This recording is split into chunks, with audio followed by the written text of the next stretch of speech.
Hello, and welcome along to the Filibusters. Yeah, it's the Filibusters show here. It's the Filibusters show here on the radio. You can text us, you probably can't because we don't even have a telephone. Who knows? It's going to get here and then who knows? It's Ryan here and then Ryan here and Adam Leahy. Who knows? It's Leahy. Oh God Almighty, it's Leahy. Oh God Almighty, he's a great man. Fair play to him.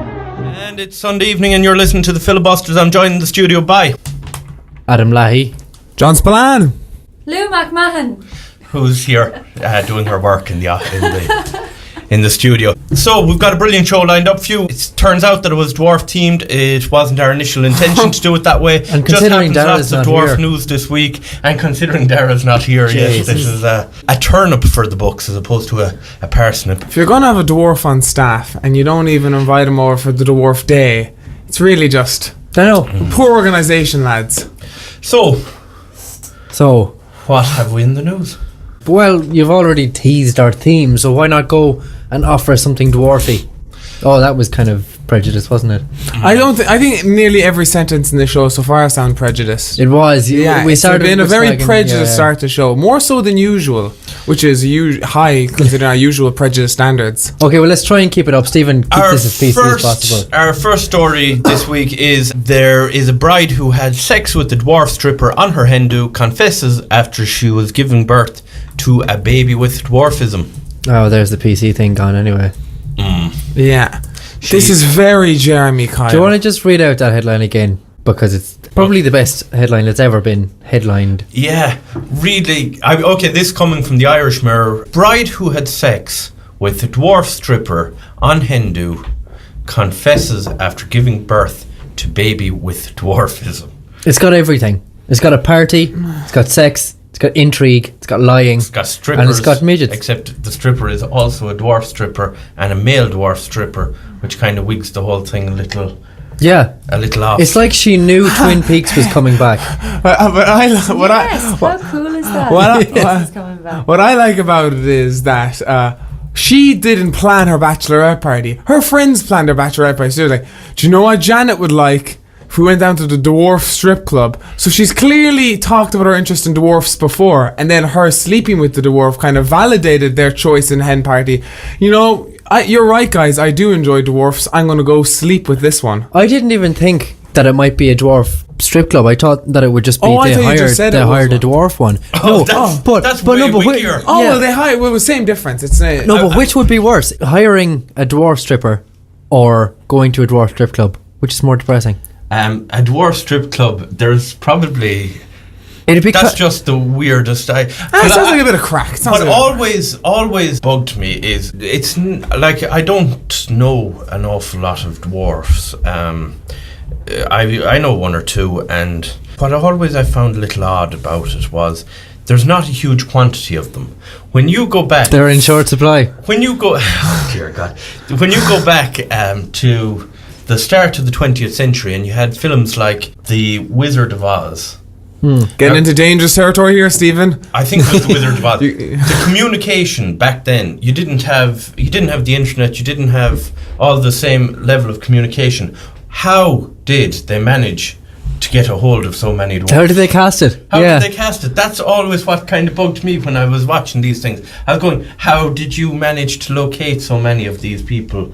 It was always one that kind Because of... I'd say they started putting out in newspapers quite a bit. We need 10 dwarves for this show, and this show. And so it kind of probably got through the grapevine that, hey, if you go move out to LA, there's quite a lot of dwarf work. I say especially back then, there wasn't a huge amount of work for dwarfs. Yeah. So they sort of figured, look, if I'm going to make a healthy living, Hollywood's the place to be. Yeah, that's probably how it panned out. The thing about this story, though, is that I imagine they hired the dwarf stripper as a joke to try and sort of...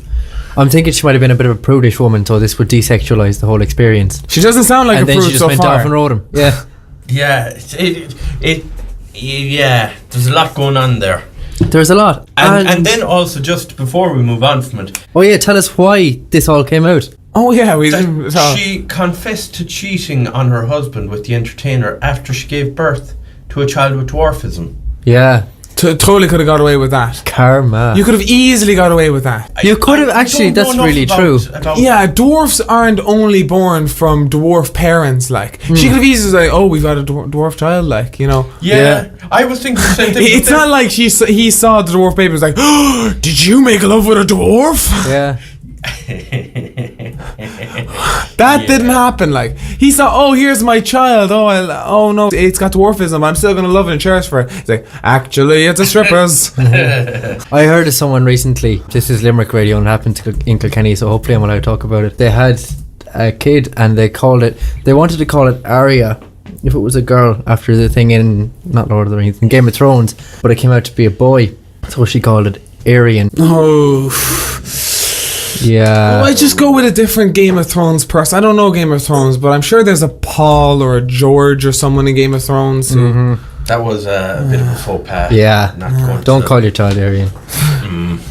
Should we continue with the dwarf theme until we run out of dwarf-themed news items? Okay. Yes. The news in brief. Oh dear God! I know. Sorry. That wasn't even good. You can. It's just a joke enough that you can tell where you were going with it, but there was just nothing in it. Like. But it was so bad that nobody can be offended. I love this story because I imagine it's so well in all the action. Were you going to say well endowed? Well, no, Adam. No, why would I say that? It was well intended. Everything that went to happen here was well intended, just horribly misplaced. Executed, yeah. Dwarf offered a colouring book and crayons when he was at a restaurant with his fiancée. Oh, There we go. Jamie, and he's got a great second name, by the way, Jamie Lusted, which I hope isn't an adverb and is actually his name. that's his stripper name. After the whole football papers weeks ago. So Jamie Lusted and his fiancée. Can we find her name here? Chloe Roberts. Chloe, yeah, and her fiancé Jamie Lusted. They were in a restaurant. The waitress came over. I love the way that they felt the necessity to state in this article, which is again in the Irish Mirror. The Irish Mirror obviously were going for the dwarf theme, and we just lifted their dwarf themed. All our stories from the Irish Mirror. I think we take most of our stories every week. He was on a date, and they decided to list the size of his fiancée. Oh yeah. He was 3'7", was on a date with his 5'7" fiancée. Yeah. Where did that ever become a necessity? When the waitress picked up 2 menus and some crayons and a colouring book. It was only when the waitress heard James's deep voice that she realised her embarrassing blunder. I assume his deep voice was telling her a specific thing. She came with the crayons and the colouring book and he said thank you, and her face just went puce and threw them behind her back, and himself and the fiancée just started wetting themselves laughing. That's funny. Actually, he sounds like a champion in fairness to him. Yeah. He's not got generic dwarfism, he's got dystrophic dysplasia, which means First of all, there's no form of dwarfism that's generic. well, you'd have like the most common one, Okay. which would give certain genetic features and stuff. But the dystrophic dysplasia is generally you're just smaller, but you have the continuity remains the same in your limbs and stuff. So there you are, facts. You learn things here too. I just like his reaction the best. That's what I like about the whole story. Is just thanks, and then you start laughing. Is there any other wonderful lines in it, Stephen? I'm going to just read out the second last one. Chloe told how she didn't hesitate when James got down on knee to propose. She said, "There may be a 2-foot height difference, but when you're in love, little things like that don't matter." That solves the age-old debacle then, doesn't it? Just the phrasing there. Take that little bit. Little things like that don't matter. She knew what she was saying. Everything about this is tongue. Look, just I would because say you're Irish engaged to dwarf doesn't mean you can use words that also mean small. You can't. That can't be part of the deal. No more using small, little, miniature. These words are off for you for the rest of your life. The Come Irish on. Mirror knew what they were doing when they were into this. Yeah. So that's- well, I think congratulations to the lucky couple. They sound right. They actually both sound like cool people. So I'm very happy. They do. That they took it well. And yeah. Right, more news. UEA students. What's the UEA? The University of East Anglia in Norwich. UEA students urged to urinate in the shower. There you are. I'm wondering where dwarfs are going to work their way into this story. The Go With The Flow campaign is the brainchild of students Debs Torr and Chris Dobson of the UEA. They want the university's 15,000 students to take their first wee of the day in the shower. What is the reasoning? The reason is that over a specific period of time, it will save enough water to fill what they say is an Olympic-sized swimming pool 26 times over, which, if you want to know what that is 270 million litres, which equals £42.5 million a year from just weeing in the shower once a day. Do you know what? I'm actually going to dispute the water saving of it, because if you're stopping to wee in the shower, and of course, welcome again to the studio, Lou. If you're stopping to wee in the shower, you're doing nothing else. You're weeing in the shower, like you're not. No, this is while showering. Yeah. You're while showering, but you're not going to be shampooing your hair or anything. So you're taking the time to wee in the shower. Now, the amount of water that's used to flush the toilet is significantly less than the amount of water that would be used while you're weeing in the shower coming from the shower itself. Definitely. I think John's making a valid point there. Exponentially more. There's no contest. Because it's not like you're not going to how long multitask while long do you wee for? But how long the water that comes from the toilet, you actually see how much it is. It's like a small bowl worth of yeah, but that's still about 5 litres. Maybe this is why they're targeting. Yeah, but so much comes out of the shower in that amount of time, man. But depending on how long do you take to wee in the morning? A bit. It's not it's certainly not just a quick, like, if I'm going to the toilet, like 30 seconds. 30 seconds. But when you come in the shower, you got maybe, I'd say definitely more. About 3 litres or something. It's definitely more. Loads of water comes out the top of the shower. But I've got a solution to all of this that the people of the UEA haven't thought of. That'll save all the water. Because they say here, costs 2p each time you flush the toilet. So if you do that 5 times a day, that's £7.30 a year. Just go in the sink. Yeah, don't pee in the sink because your sink's going to smell of pee. But it will save you £7.30 a year. Oh, well, when you put it like that, Adam, and have a fiver left over. So do we agree with them? Do we think... But actually, no, there's a brilliant... No, I don't agree with them. I think you're wasting more water than you're saving. I definitely don't agree with them. There's a brilliant quote at the end of it. A UEA spokeswoman from the university supported, and here's where the quotation marks come in, students in their efforts in these initiatives and encouraged all forms of enterprising, entrepreneurial and employable activity. Who gets a job from pissing in a shower? They definitely get a job. This is we aren't a part of wherever that area of I can't remember what university it was. East and Anglia. we're here talking about it. So that's a massive amount of publicity. So they did a fantastic job, and that's a great thing to put on your CV. We're talking about it because we spend about an hour a week looking for the stupidest things to happen. We've got a message sent in by Gerald Fitzdara. Jennifer Aniston once said she saved water by brushing her teeth in the shower. Ooh, what? Yeah, that's a bit minging. The water is warm coming into a shower. Brushing your teeth in warm water. I often brush my teeth in the shower. Again, that's wasting water. How much water do you pour on your toothbrush when you're outside of the shower? Not as much as gushes of water over you while you're brushing your teeth. But you can that wastes so much water. But you can brush your teeth and wash your hair at the same time. You're not going to do that. You're only going to get soap in your mouth. No, because that's added time in the shower you're putting on to brush your teeth. That's another 30 seconds, minute you're spending in the shower. You don't need to be in the shower. But, okay, I agree with you, but... Jennifer Aniston and these water people, you're all... Stop doing things in the shower. Do you know what? I'm going to do my homework in the shower. When I've got project work in college, I'm going to do it in the shower. So now that'll save... That, won't it? That'll be good. I think the real question here is why does Dara know that about Jennifer Aniston? Yeah. Every time I have a glass of water, I'm going into the shower and I'm going to drink my glass of water in the shower because that'll save water, guys, because there's water around me. It's topical though. Yesterday or the day before, 100,000 people outside Leinster House and in Dublin, Dublin City protesting the water thing. You enjoying that glass of water, John? I am enjoying that glass of free water. It's all on LCCR.ie. 083 655. We've one more news item. We have the sauciest job advert ever placed. Stephen, will you fill us in? From the GAA club in Coolera, Strand Hill. Where's Coolera in Strand Hill? Strand Hill. Yeah, that's where it is. Let's find out if we can. Strand Hill Lodge. None of this is helping me. Coolera, people of Coolera, if you know where you live, 083 44 655. We clearly think Dublin. Why not? Anyhow, the GAA team in Coolera are trying to hire a new physio, and they posted on Twitter. Sligo. Sligo. It's Sligo, yeah. Okay. In the running for the job of physio, and they have a message from a girl who has tattoos on her legs in a Snapchat she sent in for the auditions. Basically, she forgot to wear any pants or A bra or a t-shirt. a brassiere or a top or... And this was her job application. And not only did these people consider this application, they put it on their own Twitter page saying, auditions for senior team physio are ongoing. There's one standout application at the minute. DM your pics and details to apply. The horn dogs of Coolera Strandhill GAA team are now looking for your nude selfies. That's pretty much what happened there, yeah.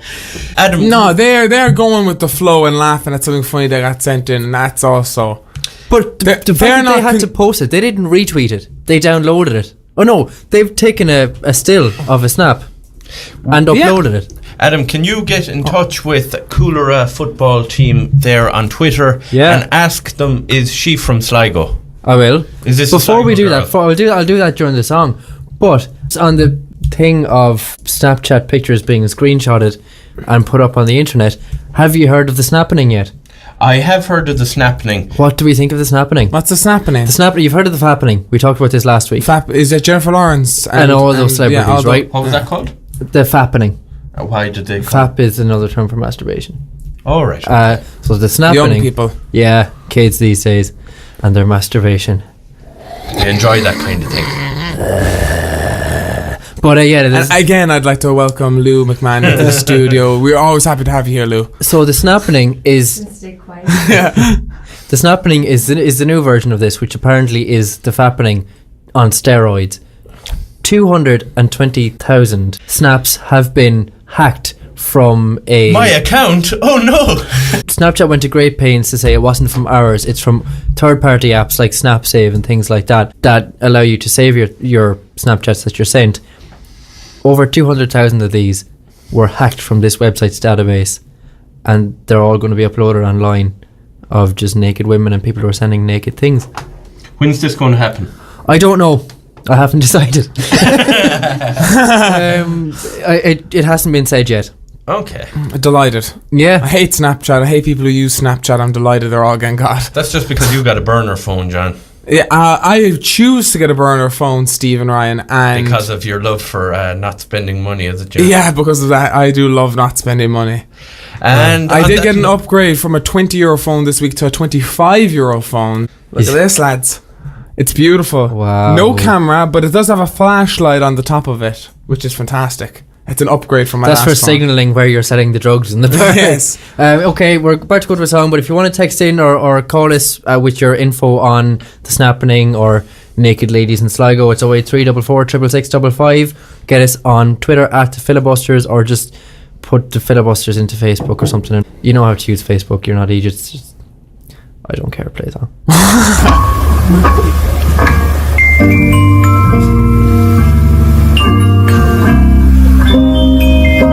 Gloomy Sunday.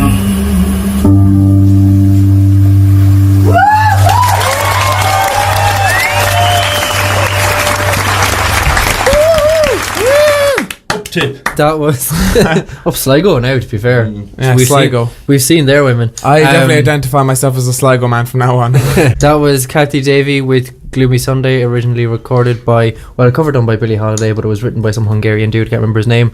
But yeah, it's known as the Hungarian suicide song because in the 30s a lot of people threw themselves off a bridge listening to it, so I hope our listenership is... I don't care about them. You are in a gloomy Sunday mood, Adam. Oh, Adam. Listeners, we care about some of you. I didn't say I hope they did, I just said I don't care. You're indifferent, that's... Okay. Okay, what time is it? It's time for... Oh, it's a quiz. Quiz! Before we get to the quiz, oh yes, we've had a message in. Yeah, recently, Bono from popular Irish band U2 has come out with a statement where he's been talking about the tax regime in Ireland has brought perfectly Ireland qualified the as well. only prosperity we know, and has come out with this doozy of a statement courtesy of Pat McMahon. As a person who's spent nearly 30 years fighting to get people out of poverty, it was somewhat humbling to realise that commerce played a bigger job than development. God, Bono. Yeah. What a box. But on the plus side, Pat McMahon has just emailed in saying, is Bono a dwarf? and we can say yes. Quantify that with a yes. He is a dwarf. Well done. We've come to a conclusion on this. Who are the people who like Bono? Because It's so much more popular not to like Bono. yeah, because I'm not into music at all, so I don't have any strong feelings one way or another. But everybody music I know seems to hate Bono. Then I don't think the young kids are going around supporting Bono. It's not like that he's a One Directioner who's getting all the tweens to buy his stuff. Who is enjoying Bono? Apple Enjoy Bono. Apple and Bono. Really enjoy Bono. Again, to go back to this article, he goes, you two have said that Ireland's tax regime used to attract multinational companies such as Apple, Facebook and Google to Irish shores has brought Ireland the only prosperity we know. So that's essentially Bono going, affection. I made the BBC. There is, isn't there? It's a kind of a mutual affection, I think, between Bono and people with lots of money. Yeah. If you like Bono, because we do want to know if people like those exist, text in on 083 44 666 and we'll tell you where to go. We've also had a message in from Dara Fitzgerald. He says, I think Adam secretly hates the show's listeners. Oh, really? The proof is in the pudding there, really, isn't it? Yeah, Dara. When I said I was indifferent to the suicide of our listeners, that didn't mean that I didn't like them. It just meant that I was indifferent towards them living. Yeah, there we go. I haven't had an awful lot of interaction, Dara, and you're one of the few people we've interacted with, so maybe this is... Yeah, it's very Dara specific. Okay, time for the quiz. Lads, get out. Okay. To the cone of silence. Cone of silence. Off with me. Okay, this week's quiz, I got a bit, like, I won't say bored. I've just been trying really hard to get quiz questions every week, and they're hard. It's not that I'm not bothered, I'm just, meh. So this week it's about finish the movie line quiz. So this week, if you can get more answers than the Filibusters in the Frape the Filibusters quiz, you get to send in a message to one of our Facebook pages or text in, and you can, we did Stephen and John last week, you can Frape me this week.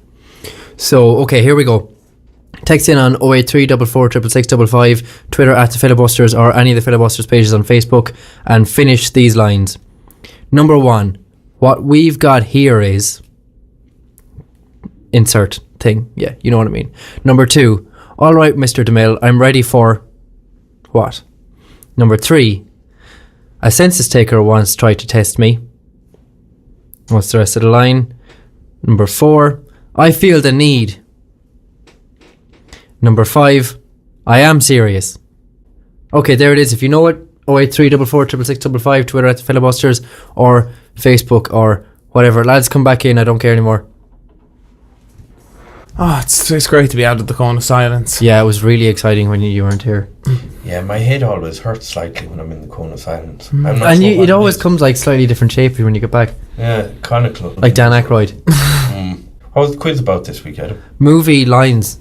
Movie line. Yep. I think this might be one of the Dialogue. weeks I'll be able to improve on my average score of 1 out of 5. I'd like I'm you to win thinking this maybe week, yeah. 2 out of 5, maybe even 3 out of 5. I don't know. We'll see how it goes. And I'm going to take a big step backwards on this one. Unless you have that great line, I could have been someone. I could have been a contender. Stephen, you'll never be an ender. Oh, dear God.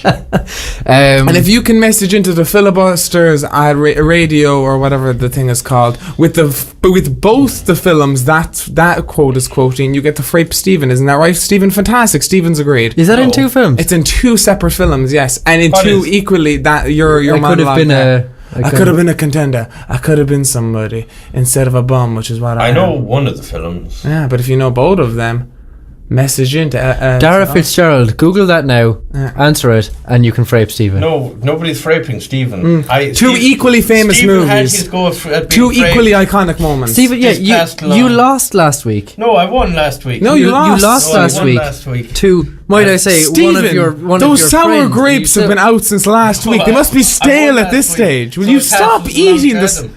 You get to frape Adam this week. Yes, Would but you put the sour grapes away, Stephen? You're stuffing your face with them. I won it last week. oh, films and television. he's you lo- didn't. he's Finton, loving you- those No, I won it grapes. last You still owe Finton a Frape. No, I won it last Sour week. grapes. Sour grapes. Okay, film. John, what have you seen this week? What have I seen this week? I didn't go to the cinemas this week, and I didn't really watch anything new series or anything on the telly. But last night I rewatched what I'd put as one of the perfect films of all time. It's the 2007 masterpiece, and I think the Coen brothers' best movie, based off the Cormac McCarthy novel. I rewatched No Country for Old Men. Have ye lads seen No Country for Old Men? No. I have, yeah. Yeah, It was poor. You don't like? Oh, okay. Let's get into. Why? What did you not like about I've seen it? It was just one of those ones. Again, I always find the Coen brothers hit or miss, and even though that was hugely popular, it was another one of those ones that didn't seem to go anywhere. They didn't tie up nicely. It just that is a complaint most people have, and that's one of the many things I love about this film. I just think it's so well shot. There's no music in the entire thing. It might be my favorite thing. There isn't any score to it. It's just people walking and talking, and the silence is the score of the film. The creepiness, the intimidation of just quietness. Harvey Bardem puts in a fantastic performance, even if I probably mispronounced his name. Josh Brolin hasn't been nearly as good since he was in this film. I think it's a perfectly directed, perfectly acted, and perfectly edited movie. With something like that, they could have said, "Oh, we'll make it 3 hours long," but they kept it a nice just under 2 hours. And I absolutely love No Country for Old Men. That was a nice little round bow review. Nothing really else. It worked.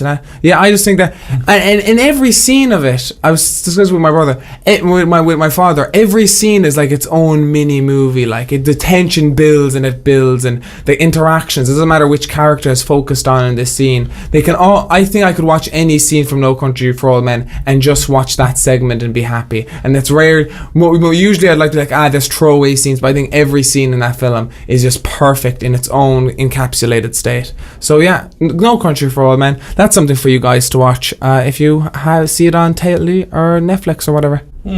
Yeah, I don't know. It's a kind of one I wouldn't mind, because I started reading the book at one point. I left the book down. I only was reading it because I was kind of at nothing for a while there, and I started reading into it. And the book I quite liked actually as I was going. But Who wrote the book? Cormac McCarthy.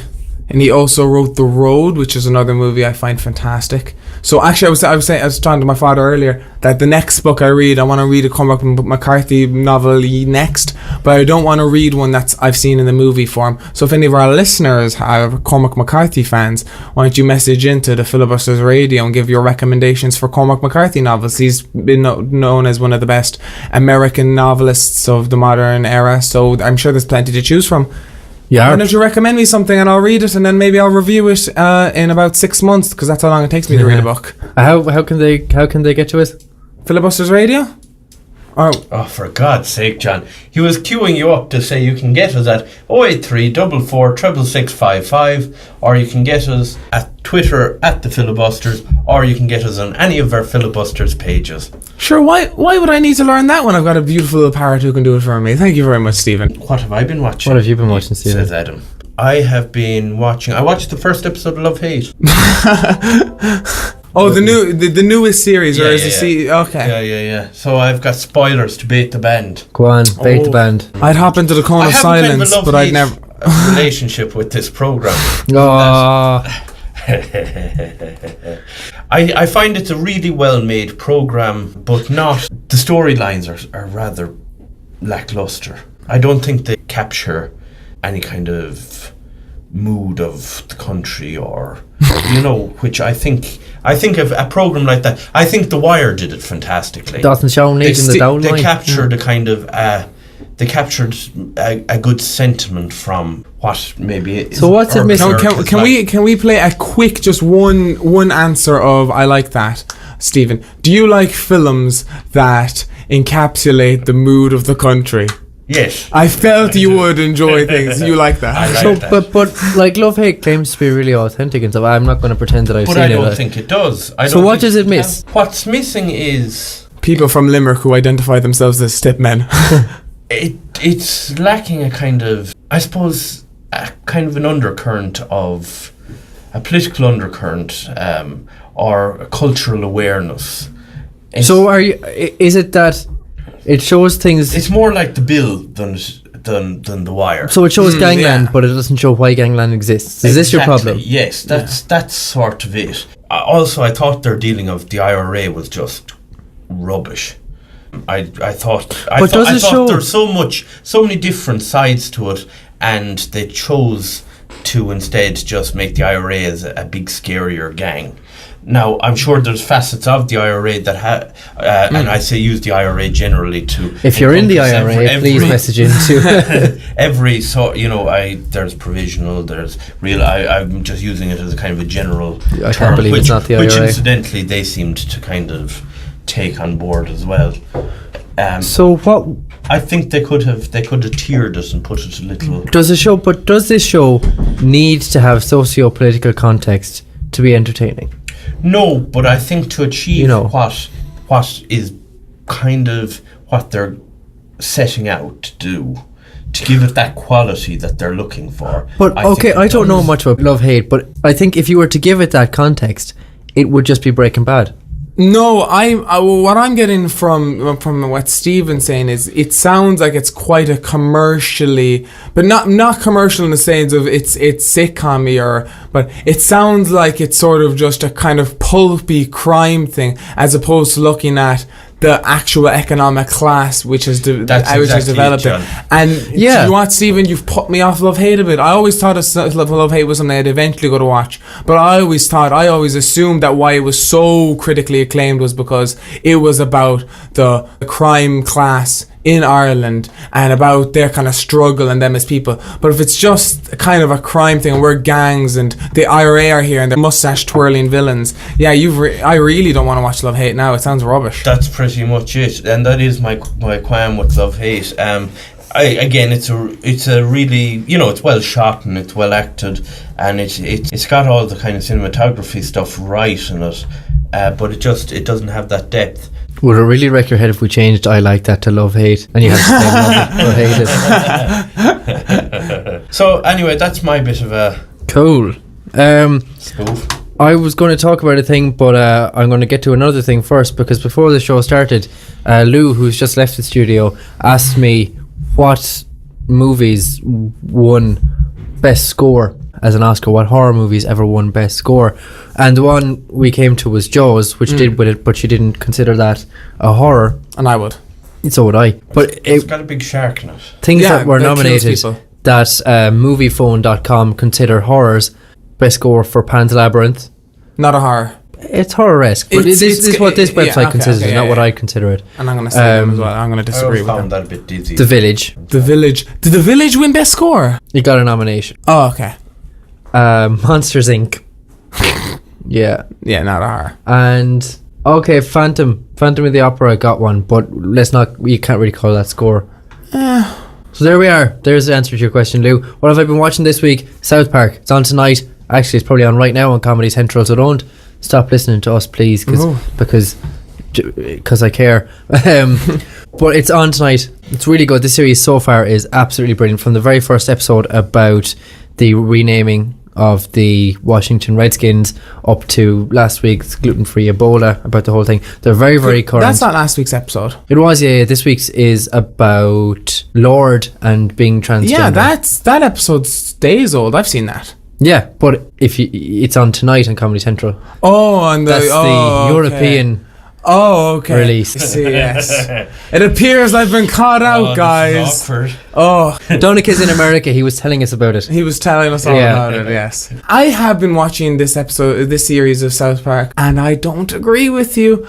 But I will say that this week's episode is by far the best one of the season so far. Yeah, it's phenomenal. And I'm glad you agreed with me, because I do have my finger on your mic switch. Okay, yeah. This the first episode I thought was one of the preachiest episodes of South Park, and the more and more removed I am from it, the more and more it actually bothers me. I thought it was actually a little rubbish. Yeah, I thought it was. I love it. I love when they get preachy, because they're generally correct. Usually, when they're preachy in a subtle, funny way. This was just so. They weren't preachy on one thing. They were preachy on like 3 or 4 different things. There wasn't any real jokes in the whole episode. The whole joke was the preachiness, and didn't like it. Second episode made up for it with an averagely funny episode of South Park. One that I really enjoyed but won't go back to rewatch again. And then this week's episode is fantastically funny and definitely one I'll watch again. And it's one of the more stupider episodes as well, but I like the stupider episodes when they come. This week's episode is top notch. Okay, well, shall we do a song? Yeah. Stephen, give us Curb Dog. This is Curb Dog's new single, came out last week. It's really good. Check it out.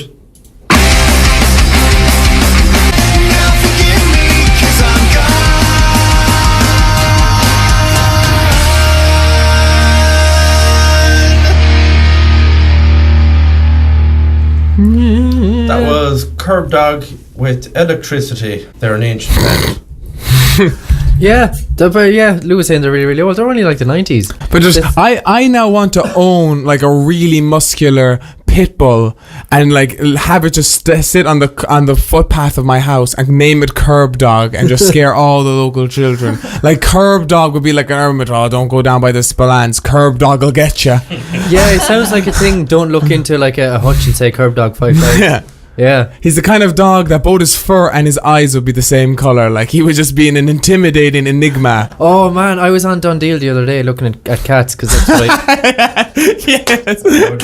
You lonely spinster, you Donegal, please return. He's on Dundee looking up cats. Oh yeah, I was looking and it was one of the what you call them, the Sphinx cats, the hairless ones. €800, and it had 2 different coloured eyes. It was horrible. I love a cat, but not one of these manky hairless How ones. much does a normal cat and Veet cost? Like, in fairness, I think that's just a DIY job yourself. Well, yeah, I just said I put that out there. Oh, Okay, events. Things in Limerick. That was funny last week. things in Limerick. It felt really dead this week, though. It did. It's not forced. It did. Didn't come across at all. You give us one there, Stephen. Stuff in Limerick. No, write a Limerick, Steve. Winner of the Limerick competition. I wasn't Limerick. I was a finalist who never went to the final. This Thursday in the Blind Pig at 9 o'clock, you can see the Filibusters. We've got some great acts. Filibusters. Yeah. Who are those lads? They sound hilarious. They're really good. I've heard they've got a good radio show too. Who's going to be on? There's going to be myself, I'm MCing. We've got John Spillane. What's going on, people? Sean O'Boyle. We've got Jake Burke. We've got... Who else have we got? Oisín Hanlon. Is that it? And we've got Brian Rainsford Marshall. Yeah, I gotta say, no, I think this is one of our most stacked up lineups so far. And although I think all the acts are very good, I have to say that both Oisín Hanlon and Sean O'Boyle would be 2 of my very favourites on the circuit at the moment. So definitely worth checking those guys out. See, and of course, I also think I am Sean the best. Paid him to say that, and Oisín, he's just in love with Oisín. I am in love with Oisín, and I like drinking pints with Sean, so that's the explanation. If there was a Galway equivalent of John, it would be Oisín. He's Dublin now. Is he? He's moved to Dublin. He's working with a film production company. Oh, Oisín, you sell out if you're listening. Which he isn't, because he's too busy selling out. Yeah. You sell out. Tuesday and Wednesday you can see The Tragical Life of Cheese Boy in the Lime Tree at 11 a.m. or 1 p.m. Tragical Life of Cheese Boy is a children's theatre show about a boy from a cheese planet whose parents were cheese, but the planet got hot. So I'm guessing it's a parable story about global warming, and his parents and his planet were turned to fondue, so Cheese Boy has to go and visit Earth. This doesn't sound like a tragedy at all. And learn to be an Earthling. And then the sequel is Stephen lying around in fondue just eating the entire planet. Incidentally, have you ever had fondue? I have not had fondue. No. Oh, lads, you haven't lived. How does it react to your bowels? What? How does it react to your bowels? What kind of question is that, Adam? You know, fondue run, fondue run. Oh my God. Okay. On Friday the 24th of October, you can see John Spillane in Dolan's, but the real John Spillane, the singer-songwriter. Yes, I'm actually a figment of all your imaginations. And on Friday the 31st of October, I'm really excited about this one. Paul Heaton and Jackie Abbott, formerly of the Beautiful South, are playing in Dolan's on Halloween night. So very good. Yeah, should be a good show. It would be brilliant if I can find someone to go with me, because everyone's like, no man, we want to dress up as like vampires and stuff, and not go see a really cool band. Really losers. Funny. Okay, are you? Text message from John Spillane when I was driving in here in the car, and I was cordially invited to his album launch, which was really, really nice. But then it's presented by some guy, and in brackets he has Pure Cork. That was really funny. Cool. I am very funny in fairness. Is it a show that anybody can go to? The 17th of this month down in Cork Library. I'm not sure if it's a show that everyone can go to. Well, go stand outside. You'll get to meet Lou and John Spillane. Nothing screams rock and concert like a library, in fairness. Oh, yes. Let's do it. And nothing screams exclusive like not being allowed into a concert. Yeah. Nothing screams worse than being the second John Spillane. I'm not the second John Spillane. I'm the third. There's a Johnny Spillane who it was a silver medalist in the most recent Winter Olympics in cross-country skiing. Oh, He's a US silver medalist in cross-country skiing. So You're not even the best John I am the Spillane. third. I also recently found out that there's another comedian in America called Stephen Ryan. No way. Who's deaf. You're gonna have to Really? change your name if you want to. You know that happened to the band Seneca from Limerick. Ah. They went over on tour in the States, and while they were over there, they had to change their name because of copyright, because there was a band already there working. What are they now? So they just changed the spelling, actually. So they were spelling it as Senaca, and now they're Senakah, Yeah. and that worked. Oh. I'm going to not change my name. I'm going to go forward as Stephen the Deaf Comedian. Being deaf won't really help you in a quiz. So, John, this week's all about you. We always do this thing now where you have to buzz in. I'm going to do the questions. Okay. And right, so John, give us your noise. Stephen? Beep.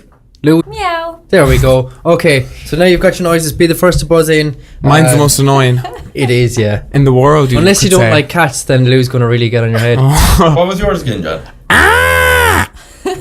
Right, number one. What we've got here is... Anybody?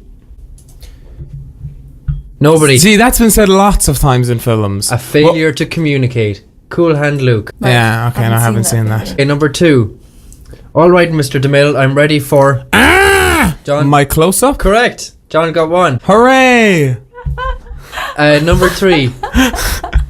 A census taker once tried to test me. I'll give you the next bit of this one, actually, because it is difficult. A census taker once tried to test me. I ate his liver with... Meow. John? A side of fava beans and a nice Chianti. Close enough, we'll give you that. Silence of the Lambs. I'd have gotten that. I'd have gotten that too. Yeah, but number you didn't do 4. the scream before. No, I did. went meow because I was trying to. I forgot what. Did you do my one? Did you? I forgot what I was doing. Stephen, I'd love to hear you doing John's noise. Do you want to do John's? Okay, now you got to practice some. Everyone do John. Oh God, phrasing. Number 4, I feel the need. For speed. The need. Oh, She got it. what is that, Lou? Some dirty-handed tactics. Oh, got wow. it. She That's got- okay. That's okay. It's Adam's frape on the line, so I'll concede that one. That's cool. You just couldn't hear me over John. And number 5, I am serious. John, Very serious. Beep. Stephen. And don't call me sure. Oh yeah. Correct. Oh no. I've got a 6th one, guys. Okay, and this is for everybody in the studio, not myself. Okay. Hey Harry, want to hear the most annoying noise in the world? Oh wait, no. Mark. Yeah. See. Bird. And with a message in from Derek Fitzgerald, he says, I saw that, Stephen. No, I'll go again. Beep. I saw that, Stephen. That beep was me covering up Dara's written expletive. There's an article on him. You just can't type short. There's an even more amateur Sean O'Boyle as well. Oh yeah. He was telling me about that the other day, but I couldn't remember what there was. There's something about. I think Sean O'Boyle's one has like a speech impediment or something like that as well. He has something going with him as well. Somewhere in the world, there's a group of comedians Yes. with Do you think they? our names. Do you think and there's like something. a like alternate dimension filibusters? Also, we had a message in from Ashley Manning. yeah. Thanks for listening, Ashley, all the way in Prague. Ashley said that we would all enjoy the company of dwarf strippers. If you weren't listening to the start of the show, we were talking about that, so there is context. There is a context there, yes. It wasn't just I don't think you need context Actually, for it's the not just some enjoyment of freak who strippers texts in going, from. you'd love me to stripper. I'm gonna quote her on that, like, and just like post it everywhere. Yeah. Oh, we've got another comment in from Dara. He says, yup, he's Irish as well.